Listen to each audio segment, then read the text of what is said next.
Hello and welcome to Market Psychology 101, where we look for value in the markets when there's fear and are cautious when there's greed. In today's video, I'm going to be giving you my Bitcoin price prediction for 2025. Now, I can't continue this video without saying that predictions truly don't matter. What matters is making money, your plan, your strategy. Nothing I say is financial advice. So this is more for fun. I'm just going to show you what I think the data is showing me as far as where the peak of Bitcoin might be and when we might have our alt season. So starting off, let's take a look at the rainbow charts. And this is the old rainbow chart. This is the new rainbow chart. And what both rainbow charts show is a logarithmic regression. Log scale goes up by factors of 10 and it regresses over time. We have diminished return. So instead of seeing a 1000x potential return, you might only see each cycle a 3 to 5x or even less over time. Now, what else we notice about both rainbow charts is that these peaks in this regression get lower over time. Same with the halvings. The price during the halvings increase over time. We have decreased volatility as well. You can see that reflected in the old rainbow chart, that the peaks of the prices decrease over time.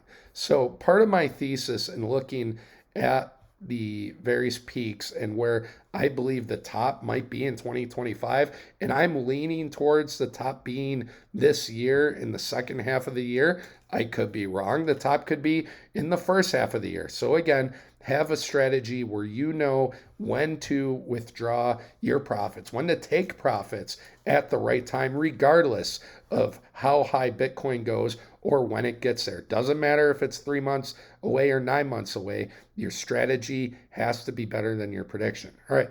Something we notice, you can even take a fib retracement tool and see that each time when you're taking a look at fib price targets, by the way, above where its former price was when you're drawing low to high, you want to take it off log scale. Now, each time the fib that it gets to is a little bit lower. So even if we were to add in something crazy, let's add in, I don't know, number 16. Does it reach there? No, not even quite yet. We can go even higher. Let's just say 26. Does that show us the peak? Sure, somewhere near there. All right, cool, whatever. We'll go to the next peak and you will see that the fib is not going to be as high as it was before. This fib was a little bit above the 26. This one is underneath that 26. All right, cool. All right, you guys will see what I'm showing you here, how it reflects the rainbow chart. So just bear with me for a couple more of these. This fib got up between the 3618 and the 4236. All right, cool. What about this time around? Well, each time, if we are getting a little bit lower because that logarithmic regression and the fib, that would say that we're not going to get in this range like we did in the last cycle, that we might get a little bit below it. The 3618 at best would be around 200K. All right, so I'm looking more around this 2618 to 1618 area. 101,000 or 102K to 155K. Now, Bitcoin has already gotten to the 1618. You can see that if we zoom in here. Now, there were candle wicks above it, but it wasn't able to close with weekly candle bodies. Same thing happened in the March false mid-cycle top. There were candle wicks above, but never really any body closes. Once candle bodies were getting above this gray line, that's the former all-time high from 2021, then we did a big push up to the next area, which was the 1618. So 155K sounds pretty good to me when we take a look at this on a Fibonacci retracement. Let me take off a couple of these indicators here so we can see things a little bit better. Now, you remember where that 155K was. Let's add in our logarithmic regression. What do we notice about this? Well, if we go to prior cycles, we can see that, at least since 2017, the logarithmic regression gets into the middle of this upper red band. Last cycle, it got about 3/4 of the way up towards the middle of it. All right. Where is the middle to 3/4 of the way up? Actually, we'll just take middle to very top. In the middle of this, at least right now, and we can extend it out a bit, is around 130,000. The top would be somewhere around 180,000 if it gets there. That 2618, the 155K, would be right around 3/4 of the way up. So 155K seems to make sense. And we can draw a fib. It's going to get really messy here, so bear with me. We can draw this fib. You can see, all right, I didn't draw it perfectly, obviously, but the 2618 that we showed, 155K, is around there as well. Cool. Let's go back to the rainbow chart. You can see that from these peaks, it goes down a few color zones from one cycle to the next. Okay. This one was above quite a bit. So let's just go by the patterns from here to here. How many color bands did it go down? One, two, about 3 color bands. Okay. And I think it's fair to say it was about 3 color bands if the rainbow chart was up higher from the 2013 peak to the 2017 peak. Where would 3 color bands go to the next peak? Well, we'd be taking a look at orange, yellow, and light green. Where is light green at around? We'll take a look at it, and let's go to, this thing's really touchy, by the way, so I apologize. Let's go to March. Okay, 160K. So maybe this falls in line with the prediction that we might have one more push up, an early top somewhere in March, get around 160K. Cool. What if we get more of a 4-year cycle and we see somewhere around, let's just say October? Why not? That would be closer to that 3618 at around 200K. All right. And if we even take a look at this lower color band, you can see that it could work as well if the top was around 155K with a 4-year cycle, right? Or close to that. Sure, why not? Let's take a look at this current rainbow chart, the one that we have. You'll notice that each time we get a little bit lower. Just like the halvings go up a color band, we see the peaks going down a color band, which would lead us to believe, now this was the absolute peak of Bitcoin last cycle, the upper end of the orange band, the lower end of this area. So what if we go down somewhere in between right here? We go down towards the middle of the orange bands. Well, if we're taking a look at April for a peak, you can see the lower end of the orange bands around 160K. Remember that 2618 at around 155. And if we have more of a 4-year cycle, let's go again, we'll go late October. You can see there around 185K. All right, let's go back to the charts here. We see the logarithmic regression. We see that the prices, even if we were to extend it out a bit and just continue up, that 2618 area to the 3618 would be the absolute best for that regression. Okay, and I'm not giving you an exact answer yet, but let's just add on a couple other indicators. Let's add on the stochastic RSI, but we're going to zoom out to the monthly. Okay, and actually, let's use a different Bitcoin chart that I haven't messed up with as many different things. All right, this is good. So I was looking at the stochastic RSI, and you see how each time there's a couple overbought bumps for each cycle until it gets to the very peak.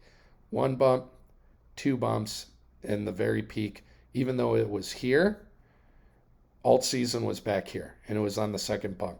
We have just started that second bump. Now, you can see it can stay up there pretty long. So what's the average amount of time from the second bump to the end?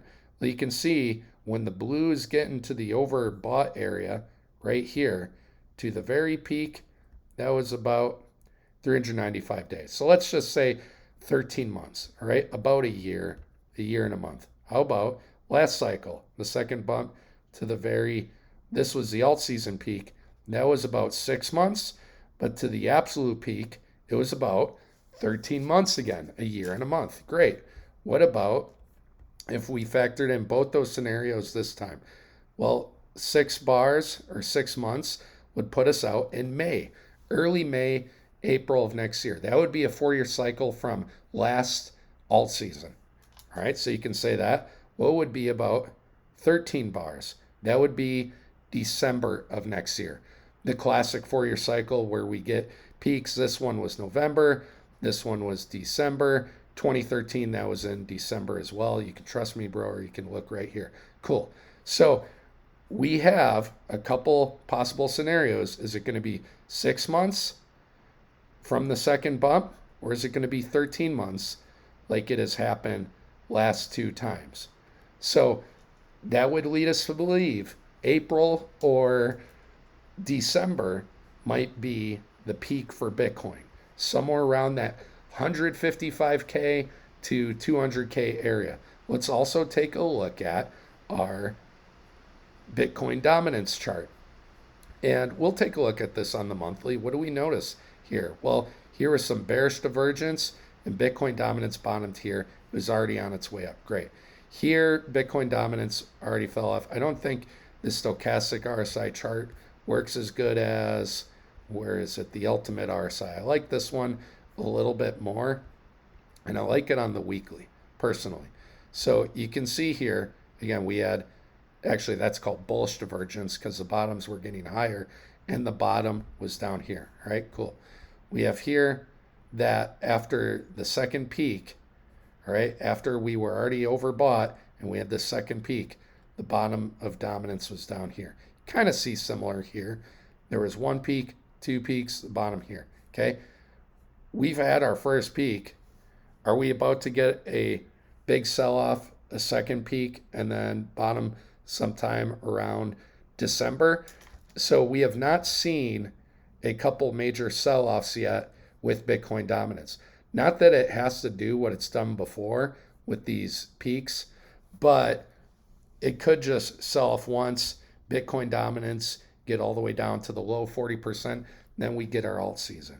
So as far as my prediction, I'm going to give you a couple predictions or things to watch out for. Later quarter 1, early quarter 2 of 2025, as I was showing you on the Bitcoin chart, we could see a top. We are looking at the stochastic RSI, remember? We could see a top at around that 100, I'll say 125 to 155K. All right, we were taking a look at this on the monthly. All right, cool. We're taking a look at this on the monthly. You can see we're in quarter 4. We're in the 4th quarter of the football game, all right? Maybe not quite the 2-minute warning yet, but we're in quarter 4. Again, we go back to the logarithmic regression, and you can see here that it is not lined up whatsoever. Why is it not working on this chart? Let's go over to our regular. What did I do here? Why is this not working? Oh, we're on monthly. I'm an idiot. We have to be on weekly. That's why it says logarithmic regression on the weekly. Another reason you shouldn't listen to crypto YouTubers like myself, because we don't always know what we're doing. But if we take a look at this, 127's in the middle. If we even stretch it out, watch the bottom here. I'm going to get out to May. I'm just going to try to continue on this trend. Let's draw a line here that somewhat looks accurate. Okay. Does that look accurate? Right about there.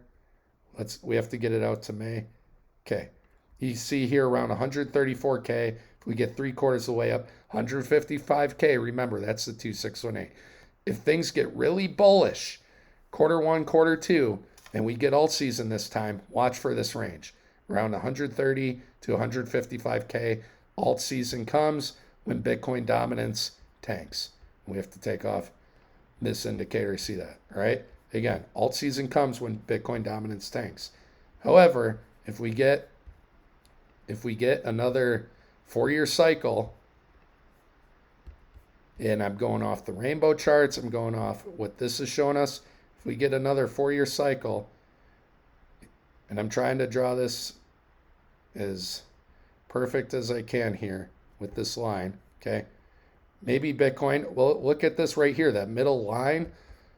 If we just stretch it out, and I think I drew it pretty accurately, look at the price at the right, around 150K. That's, again, near where the 2618 is. And you guys remember how I got that. We drew a fib from the high to the low. Okay, the 2618, 155K. So watch for that 155K, give or take. It might wick above. The candle bodies will probably be closing close to this area, and that would be the top for me, whether it's quarter four, 4 year cycle, or even if it's earlier. If we get alt season earlier, maybe we're closer to 130K, but that's what I'm looking for. Those are my predictions if we continue the 4 year cycle. But again, remember, your strategy, your plan is more important than any prediction. I can outline all this stuff. None of this has to happen. All these lines and charts, I'm just going off of the cycle that we have had before the last 3 times. So that increases our confidence and likelihood in this happening. Doesn't mean it has to happen. We might get a big bad recession in 2025, and then the top could come in 26. So do be flexible. All because we've had this happen before does not mean it has to happen again. But because we have had this happen, it has increased our confidence in this sort of a 4 year cycle theory. But again, have a strategy, have a plan in case this doesn't. And right now, your strategy should be how to take profits. Nothing I say is financial advice. How and when to take profits. So this is the clearest, most succinct outline I can give for that if the top is in 2025, whether quarter two or quarter four. Thank you so much for watching. I hope you all have a fantastic, wonderful, happy New Year's.